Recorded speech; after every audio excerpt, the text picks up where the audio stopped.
Just yesterday, the IRS announced it's drafting a plan to slash 90,000 employees. This is nationwide. This is in addition to the federal agency jobs that have already been cut. Yeah, and State Representative Antonio Parkinson wants a solution for Memphis workers left without a job. Representative Parkinson joins us now. Welcome. Yeah, thank you. Thanks for having me. And I understand you sent a letter to Governor Bill Lee asking for help for these employees, for these IRS workers in Memphis. What kind of opportunities are out there for them, and do you think the governor will help? I certainly hope so, because this was so unexpected, and the issue for me is I didn't hear anyone stepping up for these individuals that lost their jobs. I think we're about to enter into a space that is unlike a time period that we've ever been in. I think it's going to possibly be worse than what COVID was for us. And you think about all of the movement on the chessboard with the tariffs and all of these different things that are being discussed, and and the reduction in the federal workforce. And a lot of times we don't think about the rippling effect of these things. You talk about the housing market in Washington, D.C. that has totally shifted. And last time I checked, I think maybe about 3 or 4 weeks ago, when they first started removing or firing these employees, these houses the prices were down $169,000 on average, because it's so many houses available in the market now. Right. And so, you got individuals that have been at these, government workers. A lot of them are military, prior military, have served our country, and they're being, discarded like rag dolls. And I think it's incredibly unfortunate. Let me ask you specifically, what do you want the governor to do, and what kind of help do you think the state might be able to help out with? Yeah, I want the governor to make it a priority to get these individuals back to work, right? And to utilize every resource that's available to him. To carve out a special space for them to be able to slide into some of these other jobs, or jobs that the state may have available, or jobs that the private sector may have available, with some of his friends. Fair enough. All right.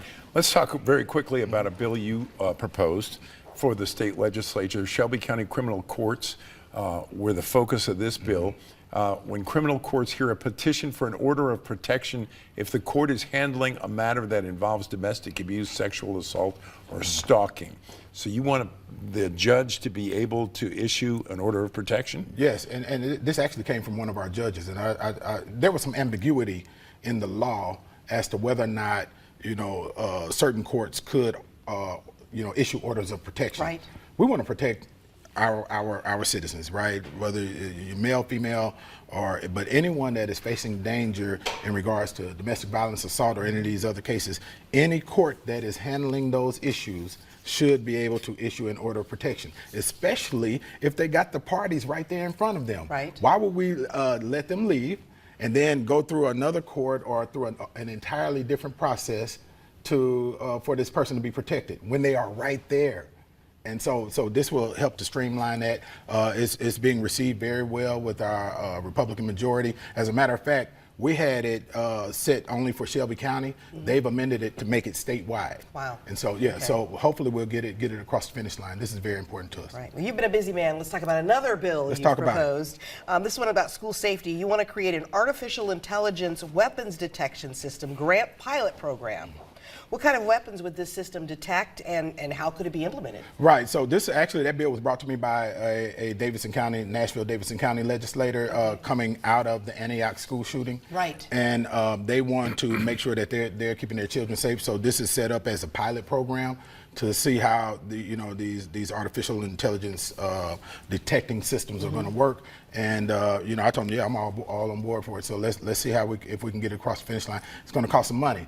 So a lot of times that's the death of a bill when it costs money. However, Davidson County schools, they've already allocated a major portion of this money. And so what we're asking the governor to do out of the school safety grants is just give that money back to Davidson County that they've allocated, and fund the rest of it, and let's be on the forefront, at the front end of this technology. All right. Well, quickly, school safety is a top priority for you, and cell phone usage in school is a bill that's been before the legislature and has passed. Yes. But you were opposed to it. I'm adamantly opposed to it because, when in the environment that we're in, and we are in an incredibly pro-gun state of Tennessee, and where anybody can get a gun, anybody can get an assault weapon, and anybody can use it anywhere. And so I know, I'm glad my daughter has graduated since our children graduated at the same time. Right, graduated from high school, because there's no way in hell that I would want her in school without a phone and able to communicate with me if there is, unfortunately, a school shooting or some type of emergency like that happening. And some of, if you think about it, when you think about the school shooting in Georgia, and some of those parents said that their last communications with their children were either the text messages of them, the children saying "I love you," or "I don't think I'm going to see you," or whatever it was, right? Unfortunately, but those parents have the right to communicate with their children, in these situations where their children's lives are in danger. All right. Well, we are out of time. Thank you so much for coming in today to join us. Really appreciate it. And still to come on A Better Memphis, a call for